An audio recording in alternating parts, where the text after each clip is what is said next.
পাহাড়ে এক নাগাড়ে টানা বৃষ্টি চলছে, যার কারণে 10 নম্বর জাতীয় সড়কের 29 মাইল ধসের ছবি আসছে। স্মৃতিঝোড়া সহ বিভিন্ন জায়গায় ধসের কারণে বন্ধ রয়েছে 10 নম্বর জাতীয় সড়ক। ইতিমধ্যে NHAI এর পক্ষ থেকে আগামীকাল সন্ধ্যা 6টা পর্যন্ত 10 নম্বর জাতীয় সড়ক বন্ধ রাখা হয়েছে।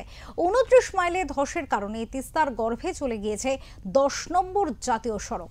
29 মাইলে ধসপ্রবণ এলাকায় পাহাড় কেটে রাস্তা ঠিক করার কাজ চলছে।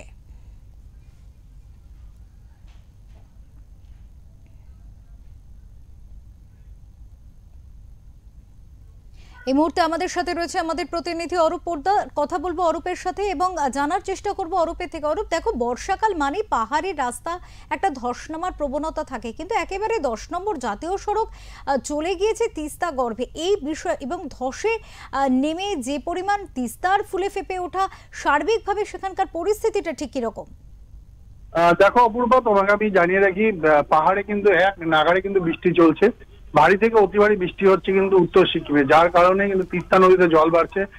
তিস্তা নদীর গতিপথ পরিবর্তন হয়ে যাওয়ার কারণেই কিন্তু 10 নম্বর জাতীয় সড়কে বারবার যে 10 নম্বর জাতীয় সড়ক আছে, 10 নম্বর জাতীয় সড়কে কিন্তু বারবার ভেঙে তিস্তা গর্ভে চলে যাচ্ছে। 29 মাইলের কাছে গত পরশু কিন্তু ধস পড়ে, টানা কিন্তু 29 মাইলে ধস একের পর এক কিন্তু পড়ছে বৃষ্টির কারণে।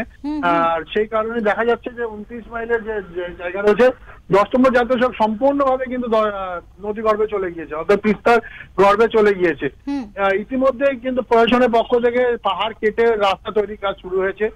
NHAI এর পক্ষ থেকে কিন্তু ইতিমধ্যেই 15 তারিখ সন্ধ্যে 6টা পর্যন্ত কিন্তু 10 নম্বর জাতীয় সড়ক বন্ধ রাখার কিন্তু সিদ্ধান্ত নেওয়া হয়েছে, যাতে পাহাড় কেটে রাস্তা তৈরি করে, বিকল্প রাস্তা তৈরি করে যাতে পাহাড়ে সিকিম এবং বাংলার মধ্যে যোগাযোগ আবার স্থাপন করা যায়। ইতিমধ্যে কিন্তু পাহাড়ে যে সমস্ত গাড়ি যাচ্ছে, অর্থাৎ 10 নম্বর জাতীয় সড়ক বন্ধ থাকার কারণে কালিম্পং হয়ে ঘুরপথে একদিকে গাড়ি চলছে, অপরদিকে কিন্তু দার্জিলিং হয়ে তিস্তা বাজার হয়ে গতকাল রাতে কিন্তু তিস্তা বাজার যে এলাকা রয়েছে সেই এলাকায় কিন্তু তিস্তার জল উঠে যায়, যার কারণে কিন্তু গতকাল রাতে কিন্তু যান চলাচল বন্ধ করে দেওয়া হয়েছিল। এক্ষেত্রে এই যে যান চলাচল বন্ধ করে দেওয়া হচ্ছে বা তিস্তা গর্ভে চলে যাওয়ার ফলে 10 নম্বর জাতীয় সড়ক, সেখানে যারা পর্যটকরা ইতিমধ্যে সেখানে পৌঁছে গিয়েছেন, তাদের পরিস্থিতিটা কি? তারাও তো আটকে পড়ছেন, তাদের জন্য কি প্রশাসন ব্যবস্থা রাখছে? দেখো, তোমাকে আমি জানিয়ে রাখি, এখন যেহেতু 10 নম্বর জাতীয় সড়ক বন্ধ রয়েছে, সম্পূর্ণ ঘুরপথে কিন্তু তাদের সিকিম যেতে হচ্ছে। যারা শিলিগুড়ি থেকে সিকিম যাচ্ছে বা সিকিম থেকে যারা শিলিগুড়িতে আসছে, তাদের কিন্তু ঘুরপথে কালিম্পং হয়ে তাদেরকে নামতে হচ্ছে, অথবা তারা দার্জিলিং হয়ে তারা শিলিগুড়িতে নামতে বা যেতে পারছে, সিকিমের পথে যেতে পারছে। এই মুহূর্তে এই পরিস্থিতি রয়েছে, কিন্তু প্রশাসনের পক্ষ থেকে গোটা বিষয়ে যেমন নজর রাখা হয়েছে।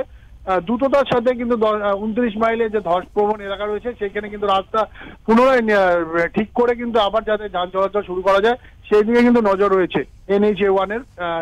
ইতিমধ্যে তা জানানো হয়েছে। এবং পাশাপাশি তোমাকে জানিয়ে রাখি যে বর্ডার রোড অর্গানাইজেশন অর্থাৎ BRO পক্ষ থেকেও কিন্তু বিভিন্ন জায়গায় ইতিমধ্যে পাহাড়ে কাজ শুরু করা হয়েছে, যাতে দ্রুততার সাথে 10 নম্বর জাতীয় সড়ক আবার খুলে দেওয়া যায়। অনেক ধন্যবাদ অরূপ, অনেক ধন্যবাদ তোমাকে। দর্শকদের কাছে ফিরবো, আবারও জানিয়ে রাখতে চাইবো, টানা বৃষ্টির কারণে ইতিমধ্যে কিন্তু ফুলে ফেপে উঠেছে তিস্তা নদীও। আমরা দেখেছি বৃহস্পতিবার, সেখানে বৃহস্পতিবারের চিত্রটা এই মুহূর্তে আপনাদের সামনে তুলে ধরলাম। জানিয়ে রাখতে চাইবো, বুধবার রাতে তিস্তা নদীর জল কিন্তু এতটাই বেড়ে যায় যে তিস্তা বাজারের কাছে দার্জিলিং কালিম্পং যাওয়ার রাস্তার উপর দিয়েও জল বইতে দেখা গিয়েছিল। গোটা পরিস্থিতির উপর যদিও বর্তমানে নজর রয়েছে কালিম্পং প্রশাসনের, কিন্তু যথেষ্ট দুরবস্থার মধ্যে পড়তে হয়েছে সেখানে যাওয়া যাত্রী এবং সেখানকার স্থানীয় মানুষকে।